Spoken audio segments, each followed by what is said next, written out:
Electricast.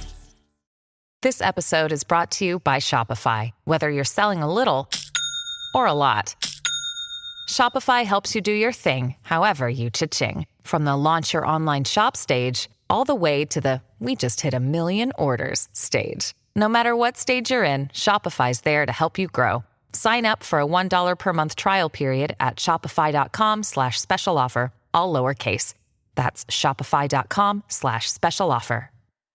Why wait to see if you'll get something you like this Valentine's Day when you can go to BlueNile.com and find something you'll love? Whether you're looking to treat yourself to a little winter sparkle or show a galentine how much you appreciate them, Blue Nile offers a wide selection of high-quality designs, expert guidance, and free 30-day returns for the ultimate peace of mind. You can even design your own jewelry. Right now, save up to 50% at BlueNile.com. That's BlueNile.com.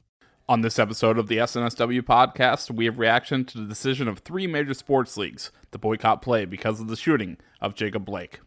We'll also discuss what actions can and should be taken to address the issue of social unrest in the future.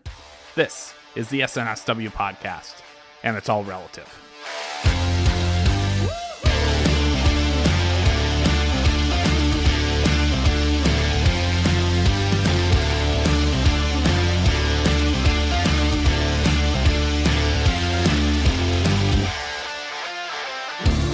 Welcome to episode 3 of the SNSW podcast. I'm Craig D'Alessandro, EP of the SNSW network. If this is your first time finding us, welcome. We're thrilled to have you here with us. The SNSW podcast is usually a 1-hour weekly, 2-hour monthly podcast recapping the biggest stories in the world of sports with a New England flavor. The show notes and transcripts of today's episode can be found in the show notes below, as well as our WordPress and Buzzsprout pages. If this is your first time finding us, please consider subscribing. It's the easiest way to see when we publish new episodes. We are on iTunes, Spotify, Google, and wherever you generally find your podcasts. Be sure to rate us and leave a review of any of our shows. We always appreciate the feedback. On today's show, we have Rayshawn Buchanan, Dave Clarke, and our host for this episode is Joe Malkin. We are recording today's show on Wednesday, August 26th, to be published on Thursday, August 27th. You might have noticed that we uploaded 2 podcasts today, and there's a reason for that. Episode 2 was recorded Tuesday, August 25th, and in the 24 hours since we recorded that, things have changed dramatically, and one of the subjects we covered, and that is the NBA. When we first started talking about doing this podcast, 2 of the things we talked about specifically was the possibility that we may need to do emergency podcasts if the situation calls for it, and 2, that we really wanted to stay away from discussing anything political or anything involving social justice too much unless we absolutely had to. And unfortunately, this show falls under both categories. And with that, I give you Joe Malkin. Thank you, Craig, and welcome in everybody to the SNSW podcast, episode 3. I am Joe Malkin along with Rayshawn Buchanan, Dave Clarke, and Craig D'Alessandro, our EP. Thank you guys for joining us. Now, today alone, we have seen a shakeup in sports, which started in the Orlando bubble of the NBA and has since spilled over to 4 major sports, the NBA, the WNBA, MLS, and the MLB.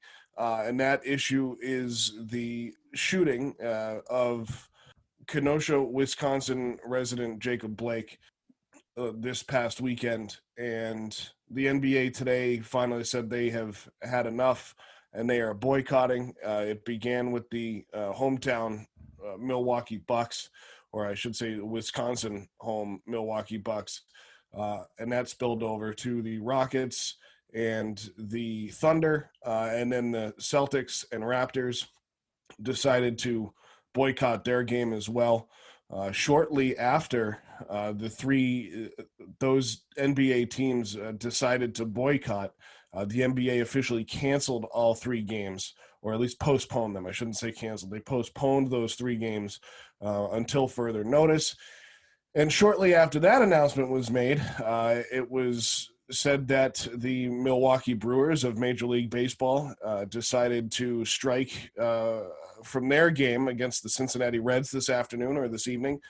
And right about the same time, there were, I believe, 5 WNBA games tonight. It was either 3 or 5. And all of those have been postponed. Now, as you guys may know, and many of you listening may know, the WNBA parent company is the NBA. So no surprise there. And then the Los Angeles Dodgers and San Francisco Giants of the MLB also decided to strike from their game this evening. And then the MLS had 5 games to kick off this evening, and those games have also been postponed. So just giving you a rundown of where we've gone today when it comes to this social injustice that has occurred once again is really the way we have to phrase it tonight. And it's terrible that we have to phrase it that way. It's terrible that we have to phrase it anyway at this point. And as Craig said in the open, we very rarely want to touch or mix sports with politics and social injustice. But today, I feel like there's just no way. And immediately when this happened, we all got together and said, some kind of response has to be given from our end, because it does involve exactly what we love talking about on this podcast, and that's sports. And guys, I'll welcome you in now to kind of give your opening thoughts on this before we get into discussion. But just based on that opening information and the reason why all of this is happening, I think the best place to go from here is to Rayshawn. So on episode 2, I mentioned briefly that, I understood the premise for boycotts, but, I thought because of potential implications financially that they would still play. I just figured that there would just be too much money involved, but I'm really glad to see that there was solidarity, because, at first we only heard about the Celtics and Bucks doing it. And I said, well, I get that they're doing it, but it's like it can't just be a one-off where it's just them. So, it was important for other teams to join in with them. So I was happy to see that. I didn't think it was going to spread to the Major League Baseball, to MLS. I wasn't surprised with the WNBA because people like Skylar Diggins and Candace Parker, they've been really outspoken with social injustice and, making people say their names and, talk about wrestling the cops that killed Breonna Taylor. So I knew that once this happened, I knew for sure they would get to a point where they would use their platform either to speak more about it or, in this case, not to play. So, Dave, I'll let you go and you can say what you think about what's going on so far. So, yeah, I mean, like Joe said at the start of the show, it's just such a bummer that we have to keep living through this and keep seeing stuff like this happen over and over and over again, and nothing changes. We saw when the bubble in the NBA came back, athletes kneeling for Black Lives Matter, wearing messages of social justice on their jerseys, being empowered to and allowed to speak out on these issues. And it kind of felt for a minute like there was a return to normalcy. And we talked the other day, yesterday on the podcast we recorded yesterday, that basically just about sports, like the thing that we love to do. We made some bold predictions for some upcoming series. We were already right about some stuff. And the things that we didn't predict was this today, like you said, Ray. And I think, it was such a rolling, developing story today in the world of sports. It was impossible for us not to talk about it. But also from a moral standpoint, I think anyone that's living in the world should look it in the face and realize that this is a thing that you need to parse out and discuss with the people around you and think about, because it's a real thing. And as much as you go on Facebook or Twitter and you see comments where it's like, great, well, they've boycotted, what has that done? Well, we're talking about it. We're sitting here, we're talking about it. We're a podcast where we made sure to get together to discuss it. We've been talking about it all day in our Slack group chat, and everybody on all of social media is talking about it. So it worked. It already worked. It brought attention to the issue. I don't know what happens from here, though, because it seems like there's nothing that any of us can do. When you're raised in a country that touts freedom of speech and freedom of expression and freedom of protest, where you can change things with your dissenting voice and opinion. And then it turns out that for some groups of people doesn't seem to be the case. Even people in positions of power are criticized when they make a stand, or they boycott, or they walk away from their jobs or their sports. I understand why they're feeling so exasperated and so hopeless and not knowing what else to do. And I'll also say, lastly, that I think it was completely appropriate for it to be the Milwaukee Bucks to start this off. I think that it was awesome that they did that. I think it's a bunch of men and women in a generation that's often criticized for being thankless and lazy and not active and not hardworking, trying their absolute best to make a change in the face of a lot of resistance and a lot of nothing changing. So I'm super proud of those guys. And, you and me and everybody here does a podcast about sports. So it's not in our best interest for sports to go away. But I think sometimes it's just not a game, It's unprecedented in so many ways. And there's so many layers to this. Like we know to the black and white at the core what the issue is, right? We know what needs to be changed, but like you said, Dave, when it comes to professional athletes taking a stand and taking away the entertainment that so many people look forward to on a daily basis, maybe that is when we'll finally start paying attention. And one of the things you look at when it comes to inequalities in this country, one of the points we can go back to is Jackie Robinson, when he came into Major League Baseball, and how he fought on the field in order to gain that respect for him and an entire group of people. This is so much different when you're talking about sides that have come so close over the years. And another layer that blows me away, and to end that point, is we're not doing it on the field or on the court now. Right now, we're doing it by stepping off the court and saying, basketball is not important right now. Ryan Braun of the Milwaukee Brewers, baseball is not what's important right now.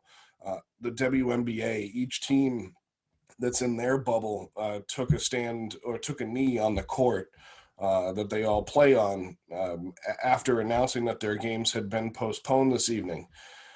So many people look at this and say, to get to the next level, well, look at these pampered millionaires. What are they going to do? Well, something that no one else is.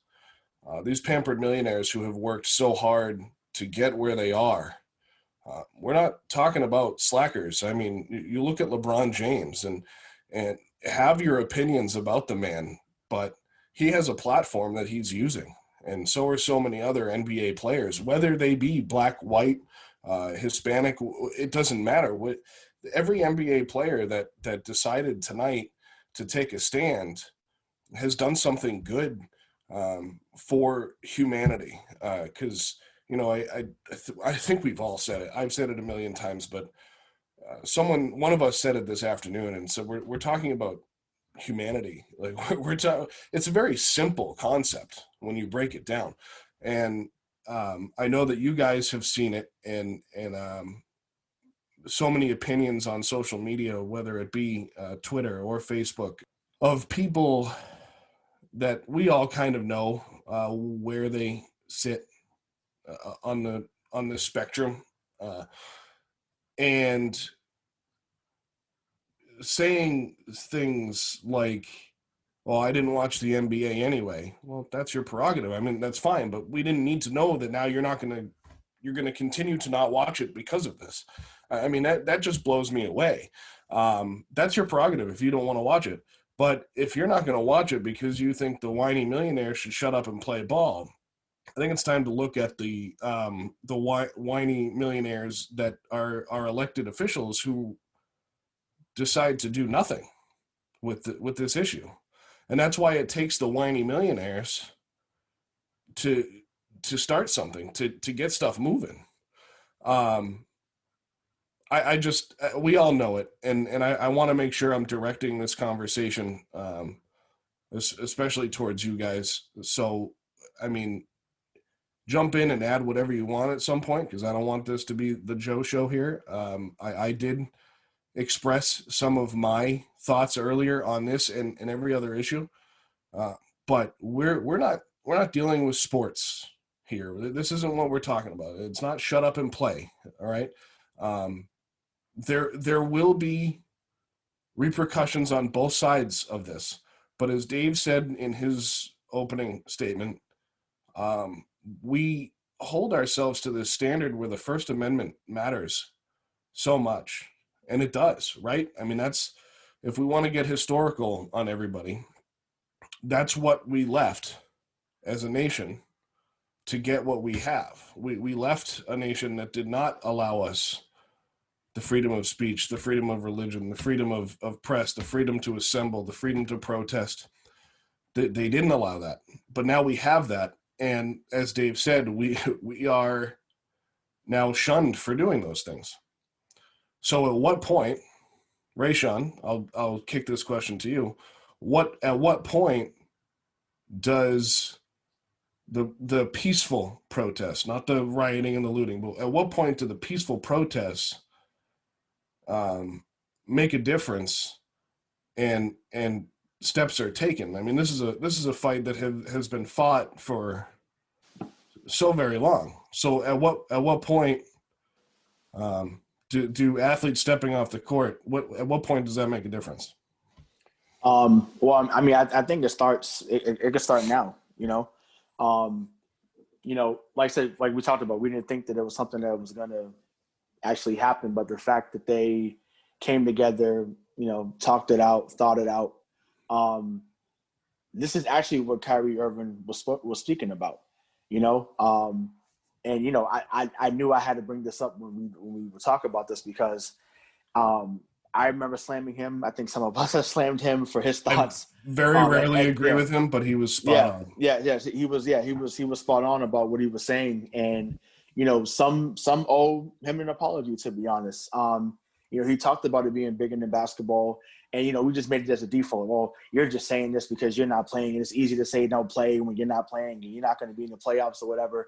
But to answer the question, like the peaceful process starts with stuff like this. So, but to be honest, like it can't just be a game.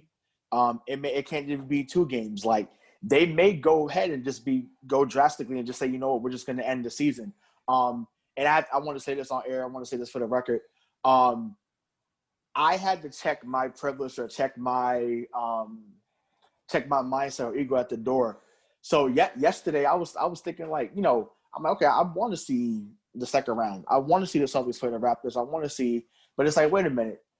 Am I saying this because I'm bored and want entertainment? And that answer was yes. I wanted entertainment. I would, and I want to keep doing this show. So I had invested interest in it, but I had to think about it as a black man. I should want the same thing they want, and I want the injustices. I want the injustice to stop. I want the shootings to stop. I want the whatever negative that's happening. I want it all to stop. So I remember having to check myself yesterday. I'm like, wait a minute, like, yeah, you want them to play, but this is not about the second round of playoffs, Rayshawn. Like this is much bigger than that. And I'm glad that other athletes have joined in and like I said, hopefully it stays this peaceful, and hopefully they now bring more change than they ever expected. And that's where it gets interesting, isn't it? Like, shouldn't we all want all of those things you just mentioned? Which is the, I think, the issue that I have. And Rayshawn, to go to your point about the protests and it starts now.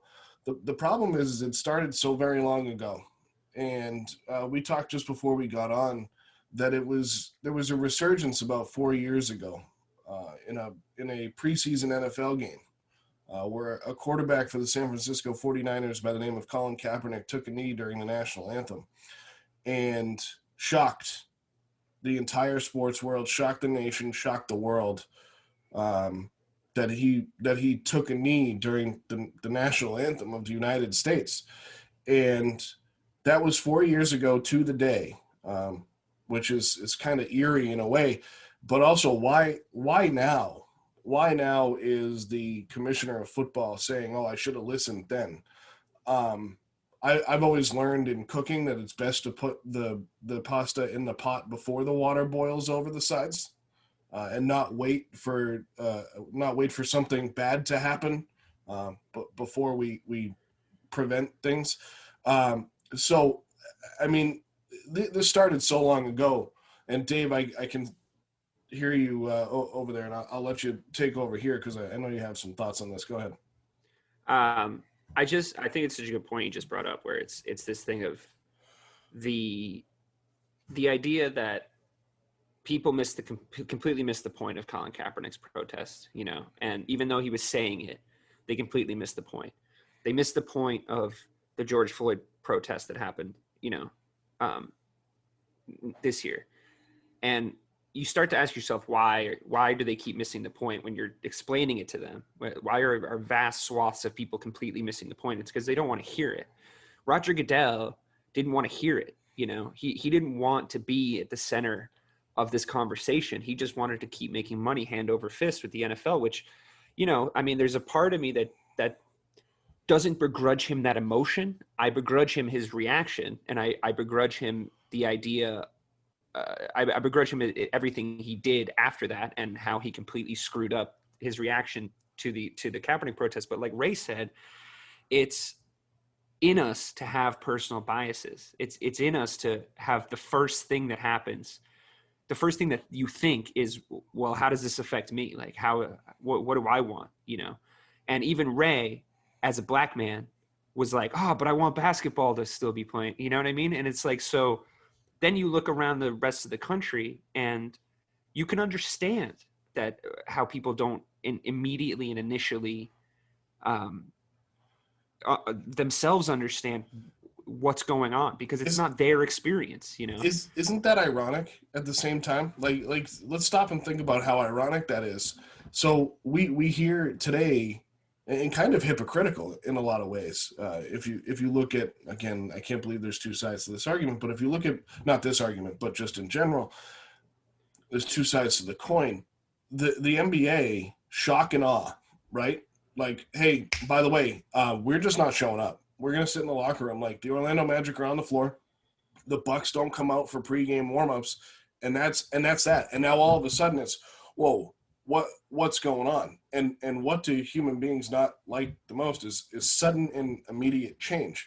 But aren't these injustices, and I want to throw this out there for everybody listening, because you're allowed to have your own thoughts on these. It doesn't mean you're right, and most of the time you're probably wrong. But when those things happen, when the shootings of human beings happens at the hand of people who are intended to protect the community, isn't that shock and awe? Isn't that the same thing? Don't people jump to conclusions about the exact same thing? So while we're sitting here going, well, I want basketball, and other people are saying, well, I don't want civil unrest. So you have to check yourself at the door, as Ray said about check your privilege, right? Why is not having sports wrong, but the other thing okay? So Dave, I just want to, because it doesn't it's like there's no definite answer. It's a good question to like think about, but the first thing is that you and I, Joe, don't look like anyone that's getting murdered by police in these videos. So whilst we maybe have the kind of perspective or view that like we can empathize and relate, I mean, we're from the East Coast, you know what I mean? Like the people on coasts have that view. Like we're in that echo chamber already. We're in that kind of progressive echo chamber already. There's people that they're not evil people. They just get bad information. You know what I mean? It's like every piece of social media, everybody lives inside their own echo chamber. And the spectrum of political bias runs a gambit in our group. There's 6 of us, and we have conversations that where we differ completely politically, but it retains civility because we all have a vested interest in one another. Right. And in retaining civility for this product that we put out, right? But because social media is just the bathroom wall and it completely takes down this veil of society, people's true biases actually come out, which could end up in the long term, and I'm talking hundreds of years, be a positive. But right now, to answer your question, why right now? Why is it all like coming up right now? It's because it's always been there. It's just people are showing their asses now. You know what I mean? Like that's just what's happening. I think it's my theory. I don't have the answers. I'm just a sports podcaster. Yeah, well, exactly. And that's why, I keep trying to make sure we don't go into territory that we don't belong in. But racism, because that's kind of what we're boiling down to. And Rayshawn, you can correct me if I'm wrong, but racism is kind of what, in a lot of ways, we're talking about. And one sport that has always been at the forefront of attempting to tackle racism is international football, or soccer, as we like to call it here in the United States. And it has worked and also completely failed. We have seen players at the international level walk off of fields because they felt they were I shouldn't say felt, because something was said to them from the stands, and they took a stand and either went into the stands or just refused to play. Entire teams have walked off the field because stuff has been said from the stands. And this is where those lines blur, as Craig again said in the open, and why we're here, because those lines are getting blurry, where sports, I don't want to say matter less, but it is just a game at the end of the day, right? Yes, we consume it, and we give our money to these teams, these organizations, these TV outlets, and that's why these guys are paid like they are. And there's just so many layers, and I can't even wrap my head around it. But I keep looking down at Rayshawn, and I'm like, Ray, take this over and give me something, because man, it's so interesting, and interesting is such a weird word to use. But when it comes to sports and what they mean to us, clearly they are very important to us. I mean, Rayshawn, I could listen to you read the basketballreference.com page for the Boston Celtics, and I could probably just relax listening to you talk about, because that's just how good you are with basketball. I mean, I don't want to listen to Dave talk about Liverpool football. That would probably just put me to sleep or make me real angry. But Ray, I mean, we're sitting here talking about sports, and you said before we got on here, say our piece, and I feel as though the 6 of us have always been aligned in our thoughts on these specific issues, the issues that are going on, because I think we're all humane individuals who know that a human is a human, regardless of what they look like. But Ray, I mean, give me some more outlook on, whether it's your feelings on the situation, or sports and racism, or whatever you want to say. No, so I share the same sentiment with you, Joe, about Dave and Liverpool before we get to the next point. Just want to laugh about that. But no. Dave's about to sign off. Yeah, I know, right? But it's okay.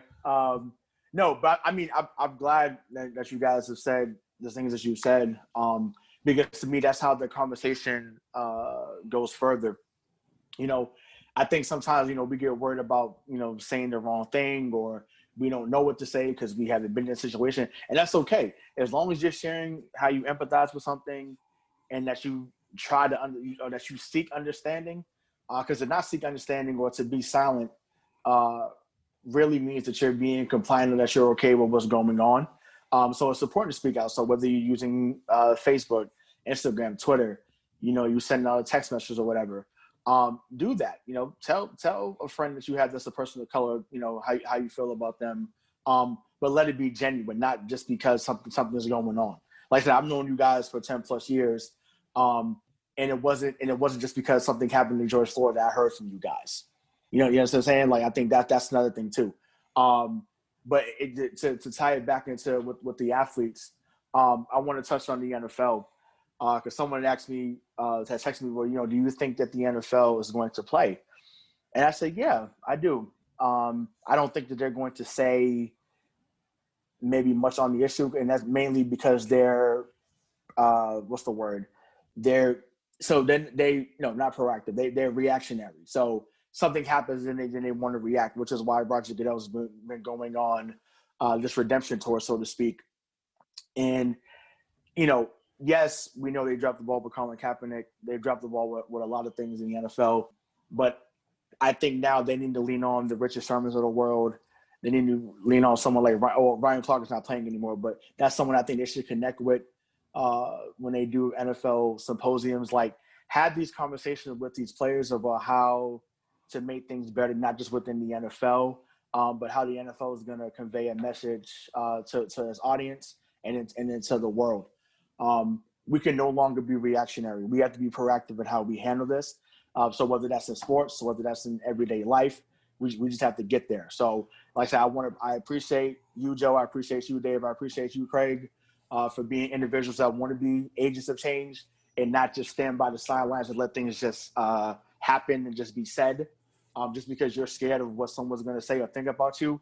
Honestly, the hell with them. And if you're someone that doesn't want to speak on that, then the hell with you too. It's funny though. Well said.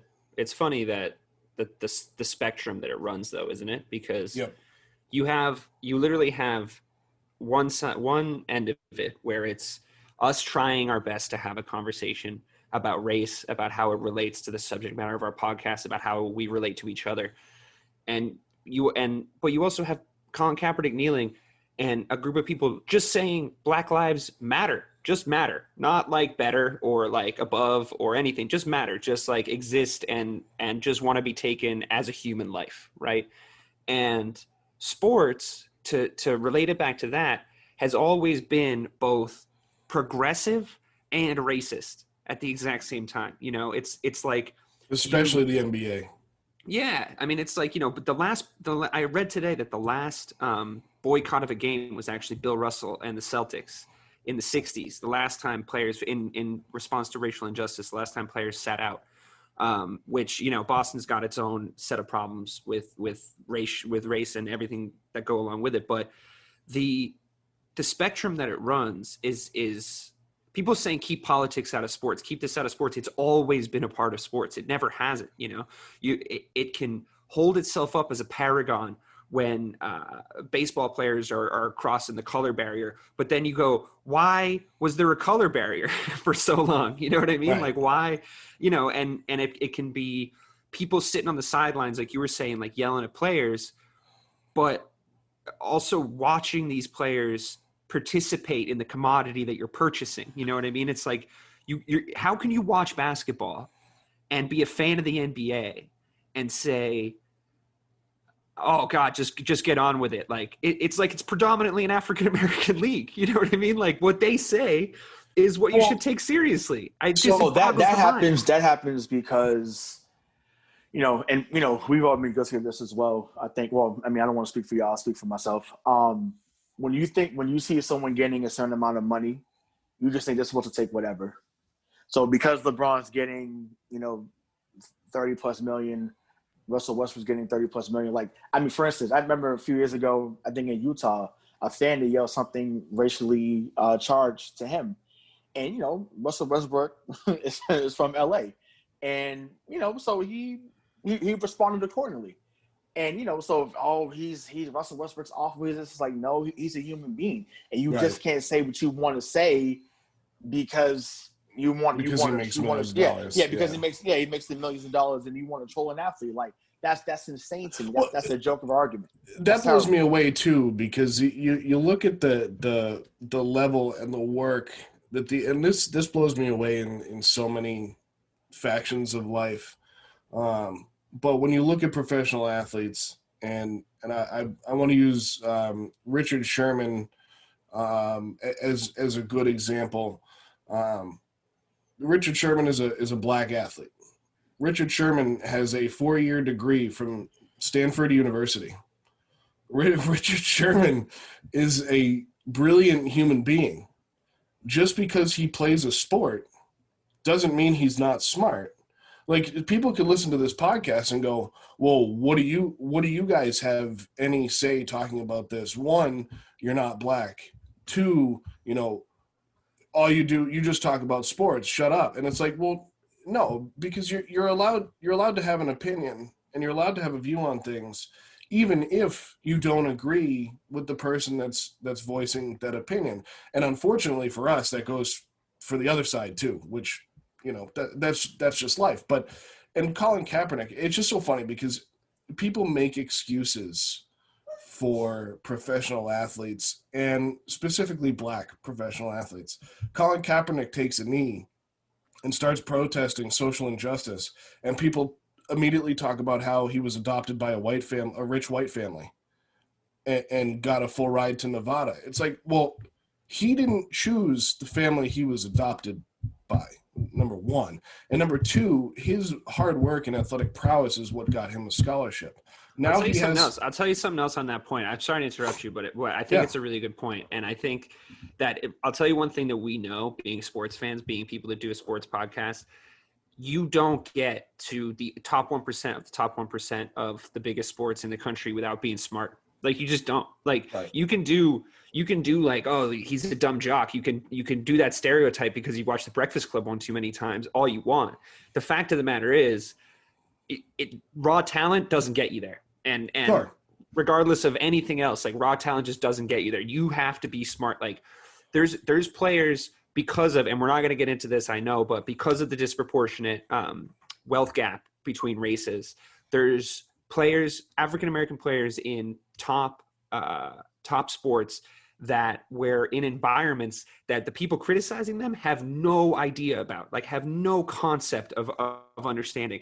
And they had to be so smart to navigate those environments without being destroyed by them, and then make it to the top level. At the end of the day, just because they're playing a sport, success is still success. You know what I mean? Like, they still did it. Well, and that's another point I want to touch on. And my next point is not to diminish the careers and the livelihoods of teachers, as Rayshawn is one, of doctors, of nurses. I know people in all of these professions, of police officers, firefighters. It doesn't matter. This isn't to diminish that, but going off of what Dave just said, when the guy making millions of dollars, who has worked his butt off, is on the court or on the field or on the ice, wherever he is, and then he opens his mouth, that is okay. We probably should listen at some point, because those people, as you just said, Dave, I mean, whether you have a silver spoon in your mouth or not, you've probably dealt with some kind of adversity in your life. But it's always funny to me that the people in the stands that paid $70 for a ticket, $10 for a beer, $7 for a hot dog are the ones that are belligerent and yelling racial slurs at the guys on the court and think that that's okay. Like, that blows me away, is that you think you can walk in, get drunk and belligerent and just yell. Like, I mean, okay, I have yelled at players and officials at sporting events. I think we all have. I'm never going to yell something that is going to personally attack that person. And I'm not saying that makes me any better or worse than anyone else in the world, but I've never been one to yell out something that attacks them, their character or their skin color or culture. You want to yell at somebody, yell about their performance on the field. Right. Right. But you know why that's the case, though? Because it's not that deep. Like you said, it's just a game at the end of the day, right? So I think I seen, oh gosh, I forget what game I went to. Might have been, when I was down in Miami, went to see the Celtics against Heat, and I was down, in the 100 level, and I was on LeBron James all night. Got no hair. You can't. Well, he does now. Yeah. Well, yeah, it's kind of, but in the middle, it looks a whole lot differently. And we just ended everything. No, I'm just kidding. But no, no. I was getting about his hair, his headband looking crazy, his jump shot being off. I'm saying whatever I need to say. But like I said, it was never going to be a derogatory term. Even though he might find the hair joke offensive, but whatever, it's okay. That's why at that point you have $1 million, sir.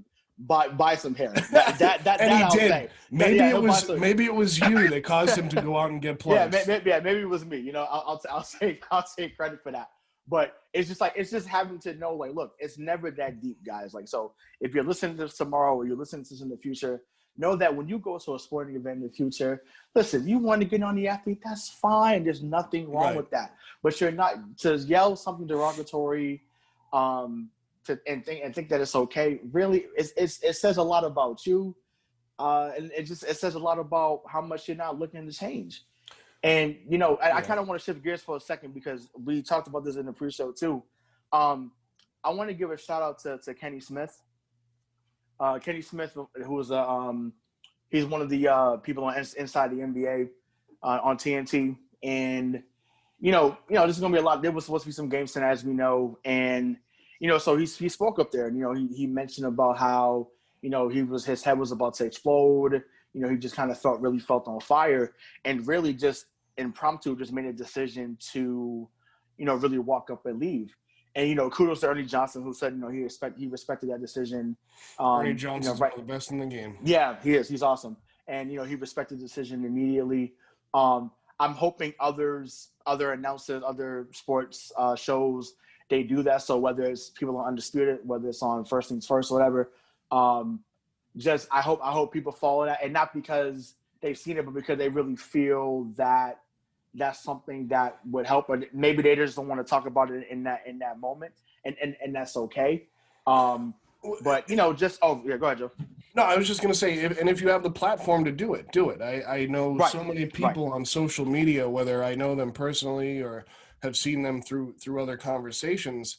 So many people jump at the notion that these guys, whether it's a professional athlete or a broadcaster or whatever it is, again, going back to the whole idea of, shut up and play, or that's not your job. Like, no, but you go on Facebook and do the same thing. And I know what you do for a living too. So it's freedom of speech. Well, right. Exactly. Well, that's exactly it. And that's what I said before, right? Like, it doesn't matter if you agree or disagree with their opinions. Some people's opinions are blatantly wrong, as we now know. The people that decide to look at factors that do not correlate to the outcome of a situation, as using that as evidence of why things happen, as I'm doing it in code, because I really don't want to go down that road. But it's and to kind of make it a little, this isn't light, but a lighter topic.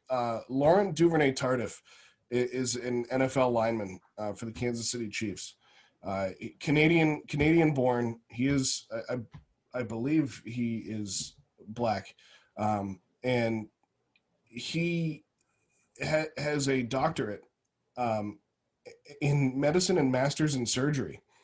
And he came out a couple of years ago talking about CTE and concussions. Very, very well-spoken young man. And I say young man because he's 4 years younger than me. It's always really weird when I am now older than the guys that I'm watching play sports on TV. But he came out and said something. And again, people were like, what does this guy know? How can he talk about it? And it's like, well, first of all, he's an NFL football player and he's a lineman. So he's very likely had a concussion, but he's also literally a doctor. And what it comes down to in kind of my point of what I'm going to here is, and I think we would all agree, it's amazing in the world, the age of information that we live in, that people can be so ignorant and not do a simple search on the internet, or even say, like we do so often with these issues, because we do talk to him daily, is like, hey, Ray, how do you feel about this? I came on before we got on the show and gave Ray one of my opinions on this whole thing. not expecting the answer I got back was that he agrees with me. And it's okay if he didn't, but I was pleasantly surprised when he did. And the point is that if you can have a conversation, instead of telling somebody to shut up and dribble or shut up and play, and you can just have a conversation with the person and hear them out and hear their experiences, because there are things that, and I'm making this about people, not race. There are things that Craig has gone through. There are things that Dave has gone through. There are things that Rayshawn has gone through, and things that I have gone through that we've gone through in our lives that the one of those other guys may not know about. But if it comes up in conversation, you damn well better believe that we're all going to talk about those things and have a conversation to understand what's actually going on and understand and experience that one of our fellow human beings, I don't even care if you're a friend or an acquaintance or a complete stranger, just talk and shut up and talk, which is weird to say, right? But it's so true. Just listen. And you can just do so many things if you just listen. Like, right, I mean, he's right here. Rayshawn is no better or worse than me because of the color of his skin. But I can tell you he's a teacher of young people in a pretty tough city, and he does a pretty good job from what I can tell. And he survived Miami, so better than I can do. You know, so I mean, I don't mean to get too deep and pull it away from sports. And Dave, I can kind of see like not a confused look on your face, but like you're trying to put everything together. And I feel like I'm railroading, as Dave likes to say. No, not at all. I think it's a good point. I think that it just got me thinking as you were talking about it. It's like, I feel like I remember being in school, and I think that I was kind of taught that we had fixed racism by the time I got here. You know what I mean? By who? Just like it just, you know, when you learn about like, it's like, look here, but here's Martin Luther King, you know, like he did all this stuff in the 1960s and like he fixed racism. Like I feel like that's the veiled thing underneath everything. And it's like, I think that's where I'm starting to think that's where people are coming from, like on the internet, you know, they're kind of like, well, but don't complain. Look at them. They like, did that already great, 70 years ago. And it's like, but when you say like, just ask somebody about their experiences, like that's when I've learned way more, like since leaving school. And I'm sure it's different now. Like what, you know, when I was growing up, but cause I'm old, but you know, it's like when I speak to people and I learn about their experiences, like that's what I've learned about, you know what I mean? That's when people go like, no, it's not happening to you. It's happening to people that look like me. So just take my word for it. I go like, yeah, all right. That like makes a lot more sense. You know what I mean? What do I know? You know what I mean? That's the only reason I was making a face, because I was just like, I was just thinking back. It's like, man, I got so gypped. You know, it's like nobody ever. I wish I had a teacher like Ray. You know, because I'll tell you something else. My first black teacher was when I got to college. All right, so like, what's that all about? You know what I mean? Like, there's issues. Well, it could be the area, but it could be the area you're in too. And I don't want to hijack turn that conversation, but it does also depend on where the opportunity is. But was an opportunity taken away from somebody, and that's why the Rooney Rule was instilled in the NFL, and a lot of teams. For those of you that don't know what the Rooney Rule is, in its infancy form, it basically says that every team, when you're hiring a head coach, you have to interview a minority candidate for that position. I know Rayshawn's giving air quotes. Well, but that's where I'm going, is like, so if we were on the SNSW podcast and like we didn't have a host, but we knew we wanted Mike as our next host, but there was a rule within the bylaws of podcasts that we had to interview somebody, a minority candidate. We'd just be like, all right, well, Ray, we're going to interview you to say we did it, but we're actually going to give the job to Mike. But that's what the Rooney Rule was. That's what was happening with the Rooney Rule in so many ways. And now they've made it so that you actually have to not only interview one minority candidate, but two, and one has to be from outside the organization. So, I mean, you can still mess with that a little bit, but you know, to go back to Dave's point, like you didn't have a black teacher until you got to college. That's pretty cool. Good. They're a college professor. Like, that's awesome. Like, can you imagine Ray as a college professor? That would be awesome, dude. You could Well, stay tuned. That'll be for that's another show. But I want to add to what you were saying, right? So, it's not on football, but it's on a Rooney Rule, but it's tied to that, right? So, Nate McMillan, who's been in Indiana the last 4 years, he was also relieved of his duties yesterday, and it made me think about how Brett Brown was given 7 years, even though part of it was the process, But it's just like how many guys that look like Nate McMillan would have got 70 years to get that type of turnaround, right? So Nate McMillan had Oladipo hurt, Brogdon was out, Jeremy Lamb was out. There was Sabonis now out. So he was missing two All-Stars against the Miami Heat. Right, yeah, exactly. Fired. So yeah. Right, so many players that you're missing, and before he can clean out his desk, it's happy trails. And once again, other coaches have gotten longer ropes, to do the same job. And, next thing you know, it's like he's gone. So it's like that's another thing too that just has to stop. Because whether they think, oh, we're not feeding into that narrative. Well, you are. Is that organizationally, to play devil's advocate and totally jump on you there, is that organizationally? What do you mean? Like, is that based on that organization and that organization's management? I think Herb Simon is the owner, like Kevin Pritchard. Like, I don't think Kevin Pritchard has known Nate McMillan for a long time because they used to be over in Portland. So he knows Nate. I think that's probably why he brought him over there to Indiana. Nate's a tough coach. Nate has 661 wins in the regular season. If you listen to it, look it up. I want to say I'm right, but either way, he has over 600 wins in his career. The man could coach. He's been to the playoffs, and I feel like he was gotten a raw deal. Like, I feel like he should have been able to get at least one more year with that core. Sure. But and that's what I mean, though. But would that have happened with another coach? And this is the. So no, I don't because I don't think so. Because like I say, I think about Brett Brown. I think about someone. Okay, perfect example in the NBA. Someone like George Karl. George Karl has done nothing in years, but he continuously had a job. And it's like, bro, you made the finals with Seattle in '96. I was sipping juice boxes on the playground when he was in the finals, bro. I'm still sipping juice boxes on the playground. I am too, but don't tell anybody. But but it's just like it's sure. like, come on, no, absolutely. Like, it's crazy. The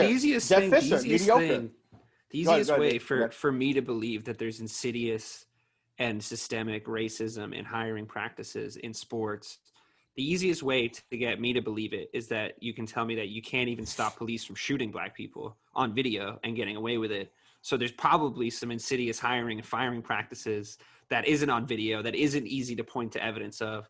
It's like you literally you're like, at the end of every show, Rayshawn says, arrest the cops who killed Breonna Taylor. What's he actually asking for? Like, if you actually break that down, cops broke into the wrong apartment and shot a lady while she was sleeping in her bed. And those cops are still just fine. Like, they woke up and had their Wheaties this morning. No problem. And for me, the easiest way to believe. If I know you don't want to believe it because we all have the face of the oppressor. We all have the face of privilege, except for Ray. We all have everybody in this podcast right now has that. But you got to believe it because, like, look, they can't even stop getting shot on the street on video. You know what I mean? Of course, those things are going on, to me at least. Yeah, sure. And I mean, and those are the things that we see, right? As we're getting close to the end here. So I'll go around the room in just a second to get final thoughts. But that's kind of where we are with this conversation, right? That's why we're doing this episode 3 of this podcast, is because an incident occurred in terms of a cop-involved shooting that has disrupted the sports world. If it didn't disrupt the sports world, we wouldn't be here having this conversation. And a lot of people are going to disagree with us, and some people are going to agree with this conversation. But the reason we're having it is because these things continue to happen. And the definition of insanity is to continue to do the same thing over and over again, expecting a different result. And that's kind of what's happening here in our world right now.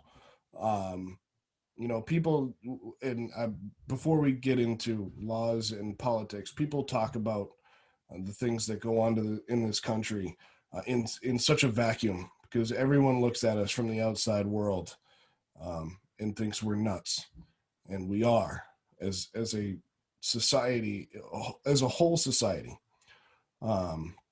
But as we got to be better, and it starts at the top, the very top, and it trickles down to private citizens. But it starts with elected officials. That includes many sheriff's offices around the country, and it goes into police departments around the country, where, we talked about it earlier. There's not a chain of command. That's what I called it earlier, but there's a line of succession in the power used by police officers. And if something gets to the point where you're disrupting the sports world, which it clearly takes a lot to disrupt that, there's clearly a problem, absolutely a problem. But literally right before I send it over to Dave for final thoughts, and Ray, you'll go last. But it was reported just before we got on the air here that incident in Kenosha, Wisconsin, it was one officer that fired 7 shots. No other officer fired a shot. Why? Not why didn't another officer fire a shot? Why did one officer fire 7 shots at a man who was unarmed? So, and you know what? It continues to happen in the same form and fashion, where a police officer discharges his weapon at a black person. But, just stop. On both sides, train better. If what do athletes do when they're making mistakes? They train better. So let's bring it back to sports there. and Dave, I'm going to go over to you for your final thoughts. Thanks, Joe. I think for, the interest of full transparency, a part of the reason we started to put this show together today, even though we recorded that other one yesterday and we're putting this out tomorrow, is because a lot of the stuff that happened today made a lot of the stuff we talked about yesterday old news. So we had to react. But another large part of the reason is because we're human beings that have empathy. And if you have any empathy, any at all, you should be exhausted right now. You should be so tired. You should be so tired of listening to this. You should be as tired as Kenny Smith was today, as tired as the Jet was, that he had to leave work because he was just sick of it and he wanted to stand in solidarity. But I saw the look on his face. He's just so tired, man. He's so sick of it. And so am I. No more basketball until everyone can stop being racist and shooting black people. That's fair. That's what you do for your little kids, right? It's like if you keep screwing things up, you don't get any privileges, and that's fine. You know what? That's fine. I'm okay with that. So just stop, like you said, Joe. Please, for the love of God, just stop. Yep. To go off of that, and then go to Ray, is that I think since about mid-March we've all been pretty exhausted with a pandemic. Multiple shootings, a lot of issues in our world. And all I see personally is people taking sides, whether it's a red side or a blue side or a black side or a white side, everybody's taking sides. And in my personal opinion, when it comes to kneeling during the national anthem, and I know I kind of took a turn here, but this was something I wanted to bring up in this. My personal opinion, stop playing the national anthem before every single sporting event in the country. And that's not to deter kneeling. It's to deter the violence that comes with a song that is supposed to be about our nation and bringing us together. Regardless of what your feelings are, we shouldn't play it before every sporting event. Aren't we one of the only major countries in the world that do that? Yes. Yeah, and Canada, but that's because they're so intertwined with us. But Canada just started the Canadian Premier League, soccer league last year. They don't play the Canadian national anthem. Ireland does it, but I'm cool with that because that song slaps. Okay, I'm done. Are you from there? I thought you were from Cleveland. No. So, and then my other 2 points is when it comes to red and blue in terms of politics, they're both wrong. And when it comes to black and white, we're all people. We all bleed red blood. We all bruise. You know, we're like fruits. We all grow hair. We're all human. So get over it, because that's just the way it is. It's time to cut the BS and figure out a way to fix things instead of constantly arguing on social media about how you're right and someone that doesn't have the same views as you is wrong. And to close us out, Rayshawn Buchanan. So before I start, I think you should just shut up and host. No, I'm just kidding. Sorry, I had to lighten the mood for a second. No, I believe that it starts with legislation. I'll say it one more time. It starts with legislation. It has to be things that are written in that's going to change, because we can talk all day. We can talk to the blue in the face. Unless you have things that are written on paper, that's the reason why we're still in a lot of the mess that we're in. We're still dealing with stuff that was written in 1776, where black people are still considered 3/5 of a person. So because of that, there's a lot of things that won't change because of stuff that's still written in laws that were never created for people that look like yours truly. And lastly, I just want to say, united we stand, divided we fall. It was, like I said, it was cool to see the NBA start that. I expected them to start it, but it was cool to see the MLS. It was cool to see WNBA. It was really cool to see Major League Baseball follow suit. We'll see if the NHL does it. I don't know. I doubt that. I also doubt the NFL will do it as well. But we'll see if we're pleasantly surprised when that time comes. But as always, I will end every show with this until it happens. Y'all need to arrest the cops that killed Breonna Taylor. Thank you, Ray. Thank you, Dave, and Craig, of course, our EP. Thank you very much. And I know that this isn't, we tried to keep it loose at some points in this, but this is going to sound privileged, but it doesn't come from a privileged standpoint. You're messing with our sports. Stop it. All right. Like it's really just, it's very simple, but that's going to end it there. So thank you all for joining us for episode 3 of the SNSW podcast, a little bit of an amendment to our recording from the 25th. So we hope you enjoyed both shows that came out today. And we want to thank again, Craig, for helping us get this together. And Rayshawn, we are so happy you enjoyed your sub on your porch. And Dave, thank you for joining us from balmy LA. And I'm Joe Malkin, and we will talk to you for the next SNSW podcast. Thanks for tuning in to this episode of the SNSW podcast. The SNSW podcast is a 1-hour weekly, 2-hour monthly podcast recapping the biggest news in the world of sports with a New England flavor.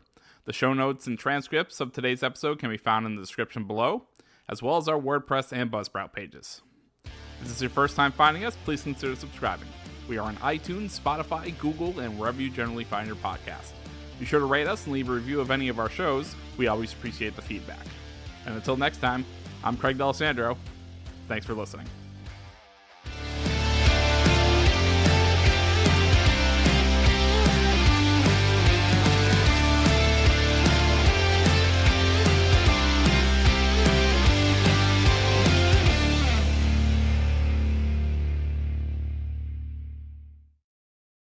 Welcome to the Reverie channel, where entertainment knows no bounds.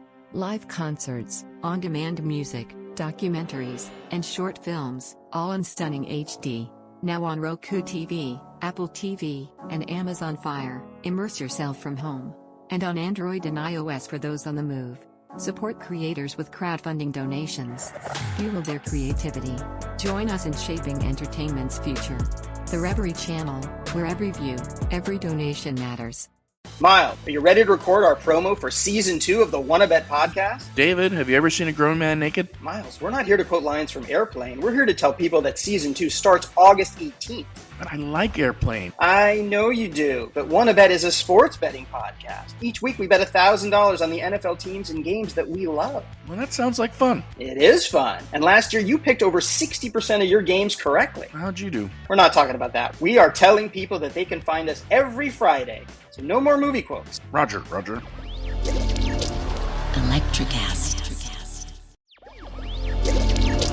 Electricast.